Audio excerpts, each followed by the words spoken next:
Renault's little Captur crossover model aims to deliver a blend of the character and ruggedness of an SUV, the space and practicality of an MPV, and the dynamics and driving refinement of a family hatchback.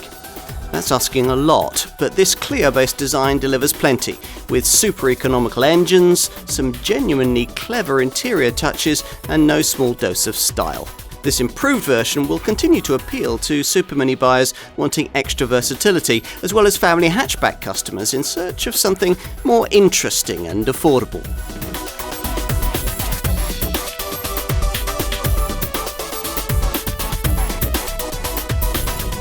If you're a volume brand these days, you simply have to offer a B-segment supermini-based crossover SUV.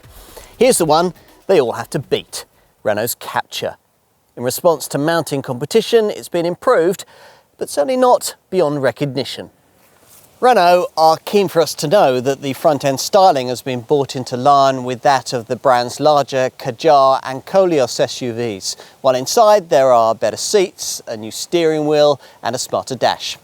There's also more electronic technology to please typical Captur customers. For older folk, things like blind spot monitoring and a self-parking setup.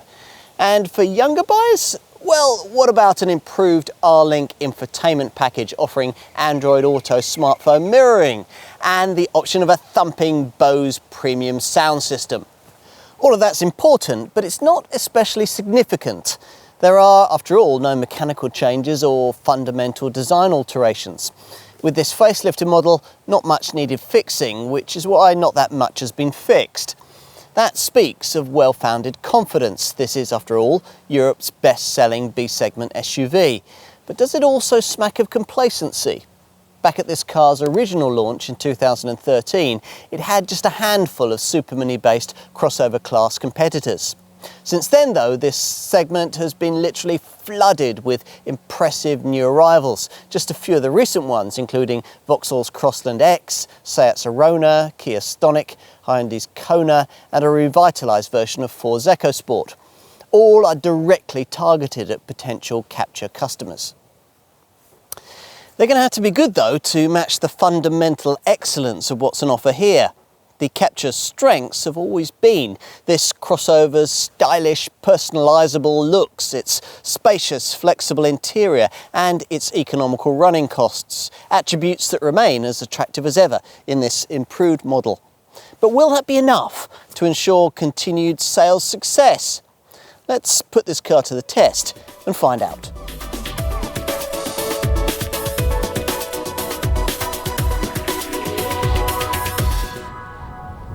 Nothing's changed with regard to the driving experience of this improved Captur. Well, that's not quite true. There's now an extra auto gearbox option on the volume diesel version, plus the steering wheel and gear stick are new, but that's about it. Okay, but let's assume you've no prior experience of this car. What's it like? Well, set off on your first drive, and if you're used to a supermini, the more commanding driving position will be welcome, unless you're the kind of enthusiastic owner who realises that with extra ride height, you usually get extra body roll through the bends. Renault appreciates this too, which is why the Captur features a roll movement intervention system, supposed to stop the body pitching about through sharp corners. It also gets stiffer springs and dampers, which deliver an inevitably more pronounced feel to low-speed bumps. The ride of this car certainly isn't its strongest suit, and extra firmness over bumps and unsettling progress through speed humps and potholes is one of the compromises that you'll need to make if you're changing up from the Clio Supermini that this crossover is based upon. To be fair, the ride does more comfortably settle down on faster flowing roads. Through the bends, these anti-roll measures can only do so much. There is a little more body movement than you get in a conventional small car, but you won't really notice it unless you're throwing the thing around in a manner that most typical Captur owners are unlikely to regularly countenance. Should, however, you be running late for the school play or have left something burning in the oven and find yourself pressing on a bit, you might notice that turn-in is actually quite sharp, thanks not only to the firm setup, but also to what Renault calls an understeer control system that lightly brakes the inside front wheel through tight bends, sharpening turn-in and ensuring that all the power gets onto the tarmac. Under the bonnet, almost all Captur owners will find 90 brake horsepower beneath their right foot. It's really all you need in this car. In the past, the overwhelming majority of buyers opted for the 1.5 litre DCI diesel variant with this output, and it's undeniably a sweet unit, with smooth delivery and a reasonable turn of speed. Unless you really require this unit's lusty 220 Newton meters of torque though, the alternative Revvy 0.9 litre 3-cylinder TCE 90 petrol power plant could actually be all that's necessary for satisfying urban-based Captur ownership. Yes, eager progress in a TCE variant does entail more work with the light shifting 5-speed gear stick than would be the case in a DCI, but ultimate performance is pretty much the same. Both engines get from rest to 62 miles an hour in a fraction over 13 seconds en route to a 106 mile an hour maximum. As mentioned earlier, freshly added to this revised Captur lineup is the option of Renault's smooth shifting EDC dual clutch auto gearbox on the DCI 90 variant. Those in search of more performance are offered two other power plants very familiar from use elsewhere in Renault's model lineup. Some think the alternative petrol engine, a 4-cylinder 1.2 litre TCE 120 unit, is the pick of the range. It's certainly easily the most refined option in the lineup and feels quite peppy, making the 62 mile an hour sprint in 9.9 seconds en route to 113 miles an hour, or 10.6 seconds and 119 miles an hour if you opt for the extra cost EDC automatic gearbox. Here though, we're trying another diesel, a pokier version of the 1.5 litre DCI unit, this time tuned to put out 110 brake horsepower, which is the same as you get in all diesel versions of the rival Nissan Juke that shares most of this Renault's engineering. 62 miles an hour from rest in this manual-only Captur model occupies 11.4 seconds on the way to 112 miles an hour, but the more important figure here is the 280 Newton meter torque reading. That's nearly twice the amount of pulling power that you get from the base petrol engine. As a result, the DCI 110 unit is the powertrain you would almost certainly choose in the unlikely event that you were planning to tow a small trailer behind your Captur.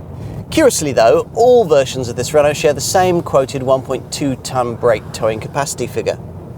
If that's of interest, then you might also want to know that towards the top of the range, there's a Signature X Captur model that gives you more capable mud and snow tyres and a grip extend traction control system so that you can get the best from them. This setup judiciously juggles the engine's brake and torque delivery at speeds of under 25 miles an hour to help with things like towing. It'll also be ideal for powering you over really slippery surfaces like muddy car parks and snowy driveways. In fact, you could even undertake a mild field track thanks to ground clearance of 170 millimeters. That's reasonable for a fashion-led crossover of this kind. Unfortunately, you can't order the useful grip extend setup as an option on more affordable Captur variants, but even if you do have it, don't imagine that even mildly challenging off-road territory will be open to you in this car. This Renault's really not into all that, as is obvious from a glance at how snugly the wheels fit into the arches. There's no four-wheel drive option, and there won't be, for the platform this car rides upon hasn't been designed to take it. Which, of course, won't bother typical crossover customers one jot.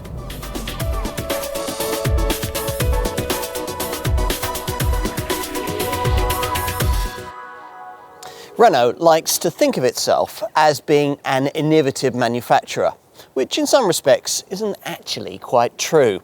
Modern history records that when this Gallic maker has tried to do something genuinely innovative, the result has usually fallen flat. Think Avantime, Versatis, Clio V6 and so on. Where Renault really does tend to strike gold though is by taking existing vehicle genres, then refining them and adding style and substance. The company's Renault Sport hot hatches are one example of this, their award-winning MPVs are another. In both cases, the French brand borrowed from other companies' pioneering ideas, but packaged the products so well they became bywords for excellence in their segments. Now, it's done the same with this Captur. This little crossover shares much with the Nissan Juke that was launched back in 2010, the car that kick-started the SUV B segment. This Captur didn't make its debut until 2013, but was an instant hit and now regularly outsells its Renault-Nissan Alliance design stablemate.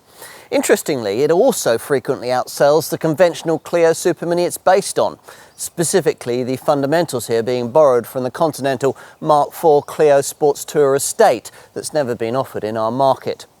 The styling's certainly a great deal more eye-catching than any Clio, especially here at the front, where on this facelifted model, C-shaped LED lights now feature as part of headlamp clusters that can be specified to incorporate full LED pure vision beams. In addition, the prominent grille badge is now flanked with extra chrome, and on plusher models, this stylised grey lower skid plate aims to emphasise this car's crossover credentials. In profile, Renault hopes you'll note the fluid, curvaceous surfacing of the bodywork and the forward positioning of the steeply raked windscreen. The rounded theme is particularly pronounced in the muscular treatment of the rear quarters, and even in the styling of this lower sill panel, which can, as here, be colour coordinated and which separates plastic-clad wheel arches housing rims that are either 16-inch or, as in this case, 17 inches in size. The finished shape remains compact, just 4.1 metres in length, but 170 millimetres of ground clearance, that's significantly more than that of a Clio, gives it the chunky, high-set crossover demeanour that this fashionable market segment demands. The contrasting colour roof that most owners specify completes the effect. At the rear, the improvements made echo those at the front. So the lamps get LED technology, and on the more expensive variants, a grey skid plate features lower down. Now, it'd be nice to report that what's lying underneath all of this is the kind of sophisticated high-tech platform that obvious rivals either feature or are working hard upon. Unfortunately, that's not the case.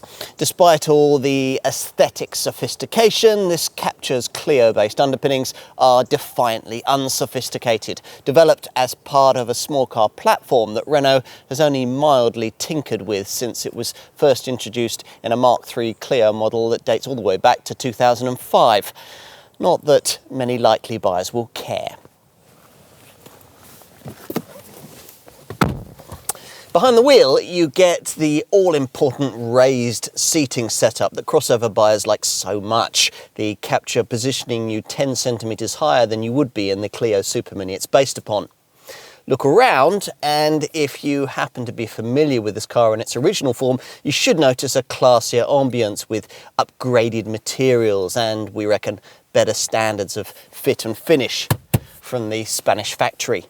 For this facelift, Renault has focused on the areas you more frequently touch and interact with, hence the smarter steering wheel, the higher quality dash plastics, the revised gear stick and the restyled door panels, which feature a more intuitive switchgear layout. The seats are better finished, and in this revised model more supported through the bends too, thanks to these more prominent brightly coloured side bolsters. On longer trips though, you notice that they could still do with a little more lower back support. As before, in fabric form, all this Captur's chairs feature Renault's patented Zip collection of removable covers which can be machine washed. Why has no one else thought of that? Finding a comfortable driving position is easy thanks to plenty of seat and wheel adjustment. However you tweak things though, these steeply raked windscreen pillars can sometimes slightly impede your vision through the corners. On the plus side, the optional glass roof you can now have, we've got it here, certainly lightens the cabin ambience. As before, the fascia is lifted almost entirely from the Clio, yet another of those apparently sculpted in the shape of an aircraft wing and designed, so Renault says, to be modern, welcoming and occupant friendly. Well, it's certainly modern. There's a rather pointless but fashionable engine start-stop button and shiny, jazzy cabin finishes that grab your attention and refuse to let it go, especially if you're in a car that's benefited from or been afflicted by the wide range of trim personalisation that's available. Ahead of you lies an overtly confident, chrome-surrounded instrument cluster dominated by the kind of digital speedo that not everyone will like. Equally eye-catching, if specified, is the consumer electronic fest that dominates the silver and gloss black trimmed centre console in the form of a tablet-like display that is the 7-inch R-Link colour touchscreen. This is the most sophisticated of the 3 infotainment systems that the French brand offers on this car. Mid-range models also get a 7-inch screen, but one delivering a simpler media nav package that gives you Bluetooth navigation, a DAB tuner, but not a lot else. More straightforward still is the R&Go package fitted to entry-level variants that works via a provided cradle for your smartphone. If you're tech savvy though, the R-Link package is the one you'll want. In this facelifted Captur, it's compatible with the Android Auto smartphone mirroring setup, though unfortunately not with the alternative Apple CarPlay system, which seems to be something of an oversight on Renault's part. Still, that aside, there's pretty much everything you'd want for fully connected 21st century motoring, including navigation with real-time traffic updates, 3G connectivity, and media playback options via photos and videos. There's also the potential to surf the internet, email, use text-to-speak messaging, download a range of Renault-sourced apps, and even get economy driving tips. It's really very clever indeed. As for cabin storage, well, we have to say we were expecting a bit more here.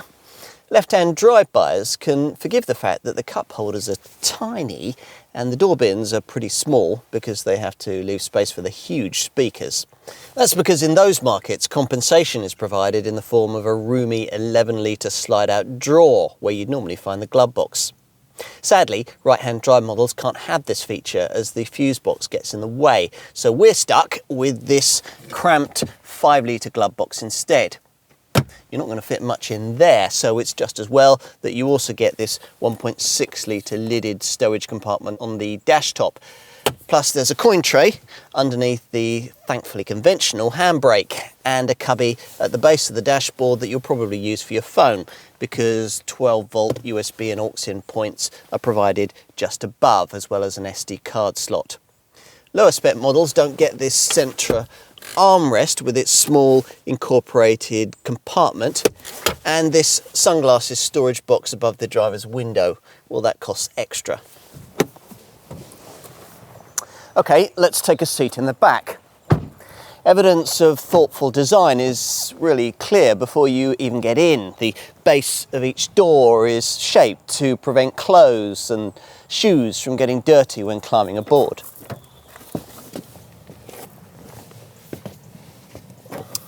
Inside, the stretching that's taken place on the Clio supermini platform has released enough space to make the back seat pretty much as roomy as it would be in a Focus-sized family hatch, which means that 2 adults can be comfortable and 3 can fit at a pinch thanks to this relatively low centre transmission tunnel above which is a cup holder. Small cups can also fit in these small door pockets. The 215mm legroom measurement is 75mm more than you get in a Clio, and it's certainly much bigger than the tiny space you're offered in a Nissan Juke. Headroom is very acceptable too. Avoid entry-level trim and you get these bright Art Deco elastic straps on the front seat backs that look great, but are totally useless for holding smaller items. All variants get a pretty unique feature in this class, a sliding rear bench that moves backwards or forwards by up to 160mm, though only as one unit, enabling you to prioritise either legroom or boot space. Now, the position of this bench is obviously going to make a big difference to the amount of space you get in the boot, so let's go and have a look at that. Raise the rear hatch when the back seat is set for maximum legroom and there's a 377-litre capacity on offer. That's 77 litres more than you get in a Clio and about the same as you'd find in a Golf family hatch. Position the seat to completely prioritise luggage space though, and much more room can be freed up. Lift this useful adjustable height boot floor panel, that's a standard feature provided you avoid entry-level trim, and you can get to the lever that does that. Use it to push the rear bench forward, and as much as 455 litres can be freed up, which is almost as much as is offered by Renault's larger mid-sized Captur SUV. Unfortunately, the act of pushing the bench forward releases a hungry gap between the seat backs and the boot floor. Having referenced this adjustable height luggage board, let's tell you a bit more about it. Now, you can position it at an angle if you want to separate your eggs from your iron brew, or you can put it forward and out of the way if you need more loading height, say if you've got taller things to carry like a garden centre plant. If it's in its normal higher position, it'll usefully conceal an 80-litre lower space that could be used to shield more valuable items from prying eyes. Now, a nice touch is that this board is reversible with carpeting on one side and rubberized plastic on the other, so you can flip it over when you've got muddy boots or dirty dogs to carry. Beneath the lower boot floor, there's further space to carry the optional space saver spare wheel, which strongly suggests you pay extra for. Annoyingly, there's no option to pay extra for a 12-volt socket, but you do get a bag hook. Push forward the 60/40 split folding rear seat, and you'll find that it doesn't lie quite fully flat. But in this position, you do get access to up to 1,235 litres of total fresh air if you load to the roof. Now, that's about 40 litres more than you'd get in a rival Peugeot 2008. Renault says that this area will swallow a mountain bike with ease, provided you take off the front wheel.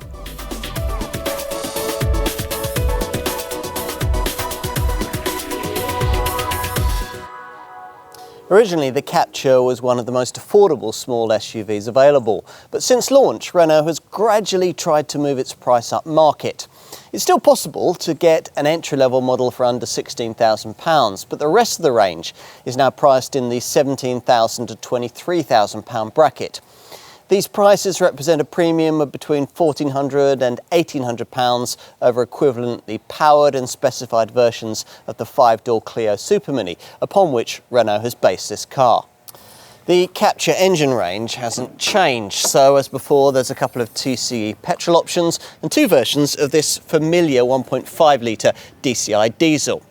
At the foot of the range with base Expression Plus trim, your choice is limited to the least powerful 90 brake horsepower variants, either a 3-cylinder TCE 90 petrol unit or the 4-cylinder DCI 90 diesel that the majority of Captur customers choose.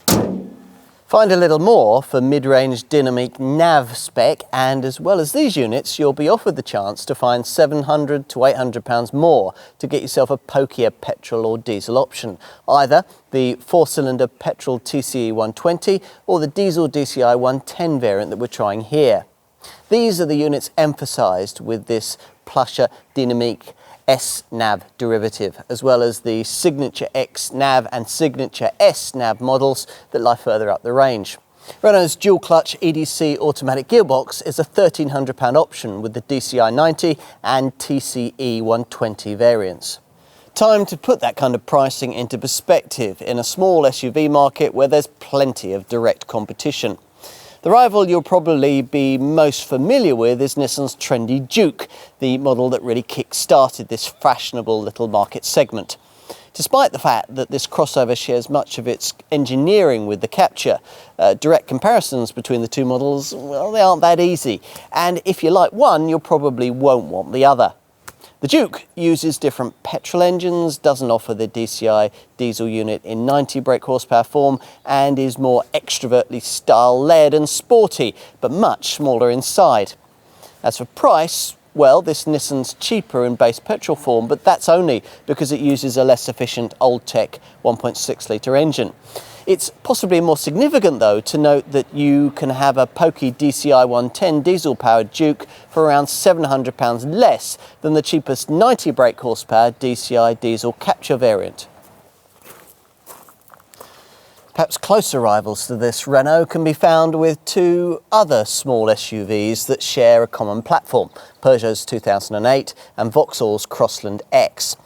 In rough terms, expect this Captur to undercut comparable versions of this pair by about £1,000, while offering a larger boot and a more versatile cabin.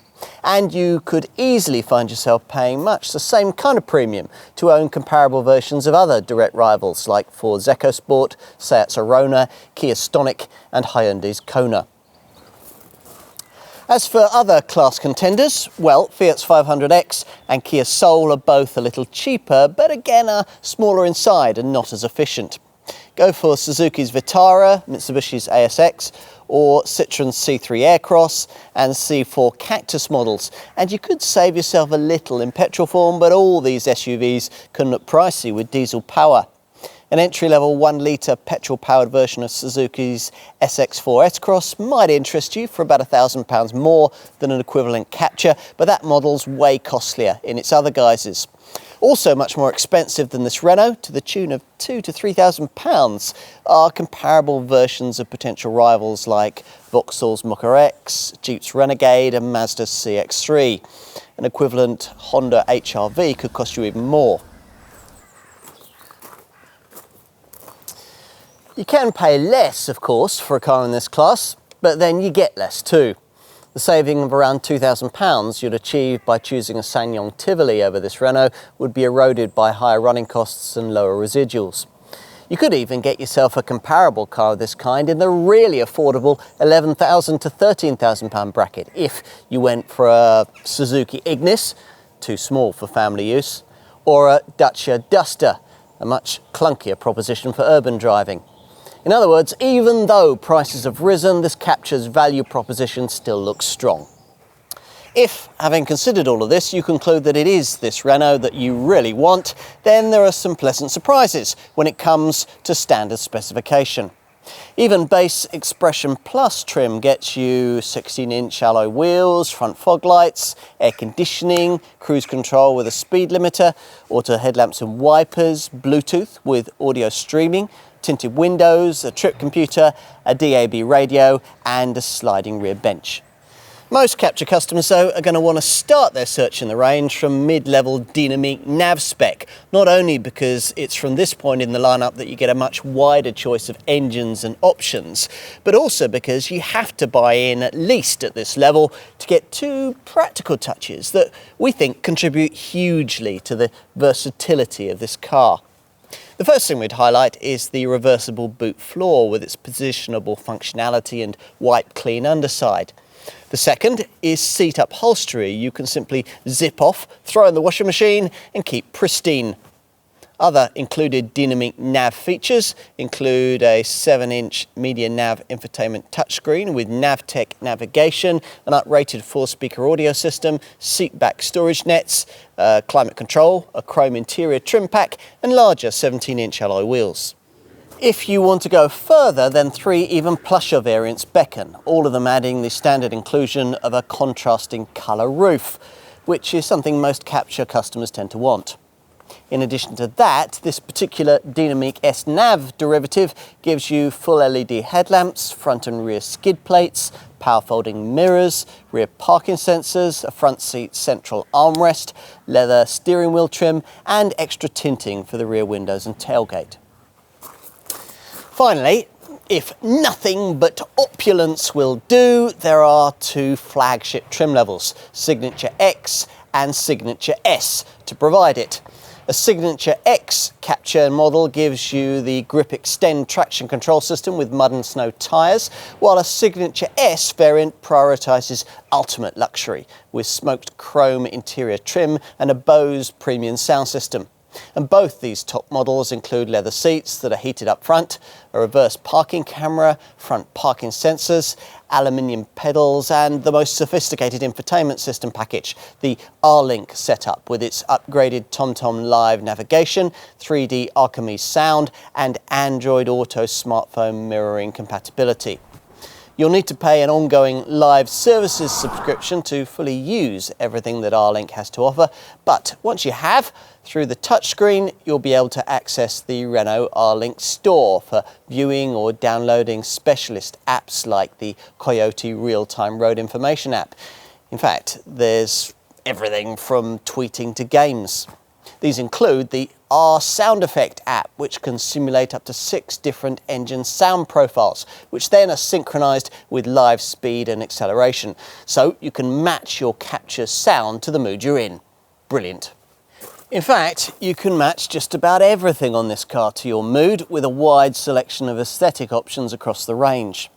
Renault has added some extra premium ID body colours this time around.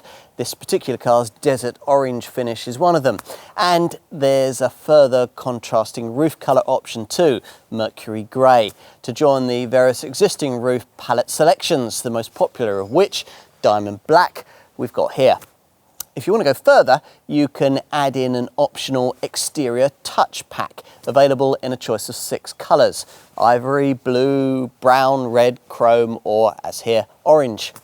These are used to brighten the side door inserts and the wheel logo caps. You can colour code the cabin too, if you choose one of the 7 optional interior touch packs. These tailor the trim on the centre console, the speakers, the air vents and the gear gaiter, and are available in ivory, blue, caramel, red, chrome, bronze tinted chrome and smoke chrome. Illuminated door sills and synthetic leather seat covers could provide the finishing touch. Once you've spent a pleasurable few hours deciding upon the exact look and feel of your own personal Captur model, you might also want to find some extra budget for a few other tempting extra cost features. There are very few options indeed in this regard if you've settled for base Expression Plus trim, but above that level a number of key features become available if you've a bit more in your budget. Many buyers of dynamique trimmed variants like this one will want the top R-Link infotainment system that we've been talking about, and it's available as part of a Techno pack, which also includes front and rear parking sensors and a reverse parking camera. A standalone option that can also be built into the Techno pack is the thumping 6-speaker Bose premium sound system that's been developed for this facelifted model. Other features that you might want to look at include a glass panoramic roof, a choice of boot liners and an SUV pack that gives you side steps, silver front door sills and a boot sill protector. For the more adventurous, there's an Explore pack with a tow bar and a bike carrier, or a holiday pack with roof bars and a 380 litre roof box. The tow bar, the side steps and the roof bars can be ordered separately, as can a swan neck tow bar. Wind deflectors can also be ordered separately, and there's a space saver spare wheel too, if you want it. On this car, we've also been trying a hands-free parking setup that automatically steers you into spaces and comes packaged up with a blind spot warning system that'll warn you if on the move you attempt to dangerously pull out to overtake in front of another vehicle. Having touched on safety, let's finish by covering that. As part of this model's facelift, we'd expected that Renault would follow the lead set by some rivals in this segment and start on this car to offer some of the more sophisticated radar camera-driven devices now becoming familiar to buyers, things like lane departure warning and autonomous braking. It seems that the inherent age of this design has prevented that, because there's nothing of that sort available, even on the options list. Still, the basic Captur package remains pretty sound in that regard. Indeed, back at its original launch in 2013, this car was judged one of the safest small crossovers on the market by Euro NCAP. Today, all models get twin front, side and curtain airbags, plus ISOFIX child seat fastenings, anti-whiplash head restraints, a pedestrian-friendly bonnet and the usual electronic assistance for traction and stability control, including hill start assist to stop you from drifting backwards on uphill junctions. Plus there are, of course, anti-lock brakes with emergency brake assist for sudden stops that'll be immediately advertised to following motorists by automatically activating hazard warning flashes. In addition, there's a roll movement intervention system which helps restore stability in extreme situations where an excessive angular body roll is detected. It's all enough to enable Renault to continue to claim a 5-star Euro NCAP safety rating, though that score was delivered before the introduction of the newer, more stringent version of that organisation's testing programme.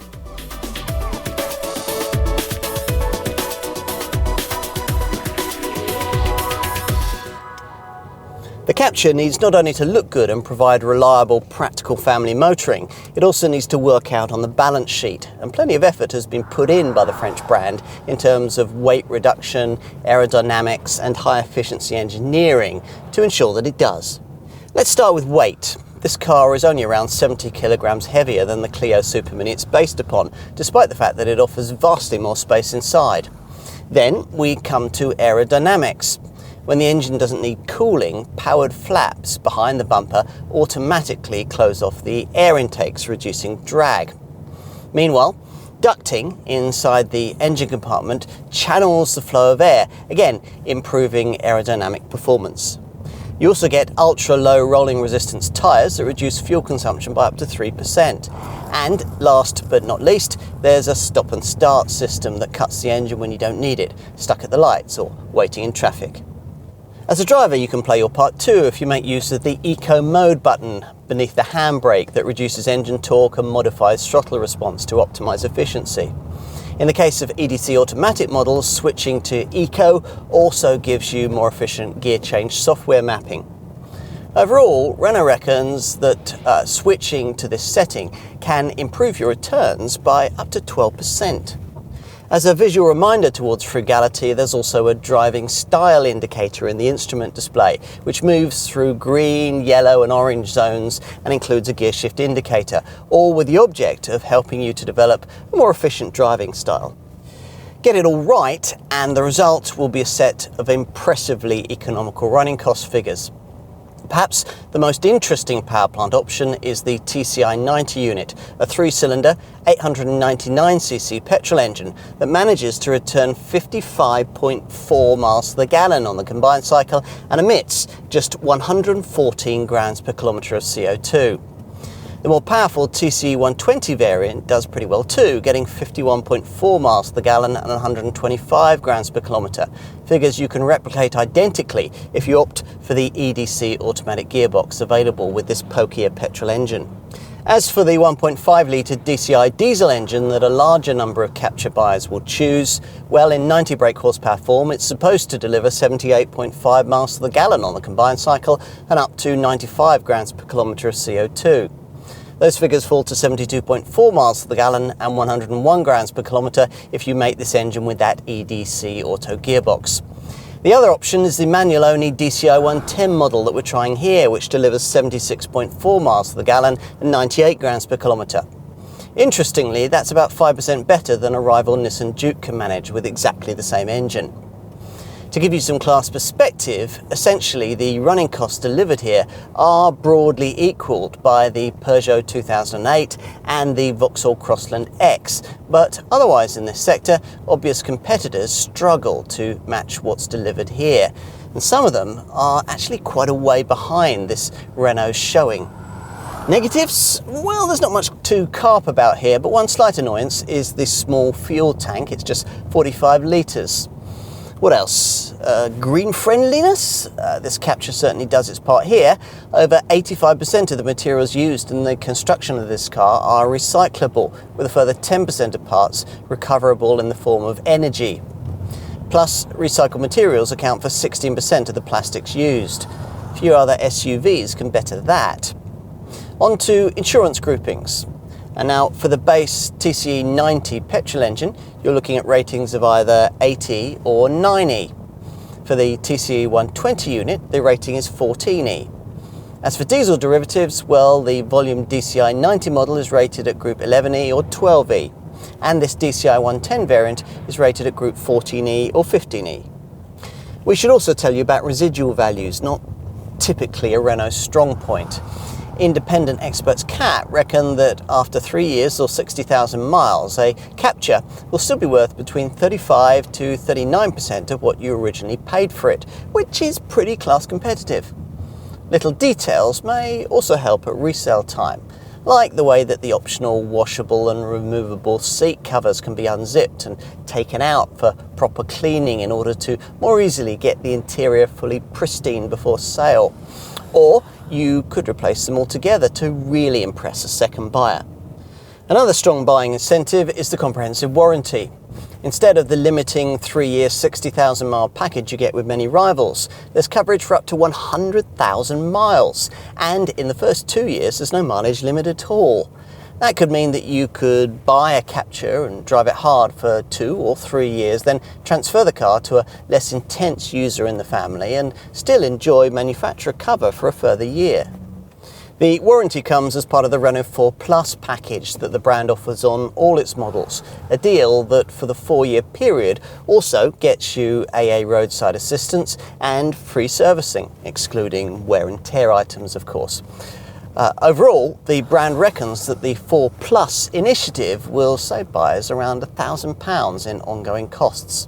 Talking of servicing, the engines are straightforward to work on. There's a maintenance-free timing chain on petrol models, and the required intervals between scheduled garage visits are pleasingly long, either 18,000 miles or 2 years. Onboard indicators will advise you of the time and mileage remaining until the next service. Prepaid servicing plans allow you to budget in advance for workshop visits, with 3-year 30,000 mile and 4-year 40,000 mile packages on offer.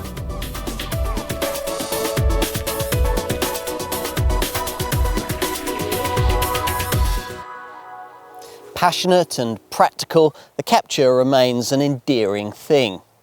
Of course, there's always a danger with this class of car that in its mix of SUV, MPV and family hatch, you end up with a confection lacking the core strengths inherent in any of these 3 genres. Broadly speaking though, this is a trap Renault has avoided here, provided your expectations in each of these areas aren't too great. It doesn't have 4-wheel drive.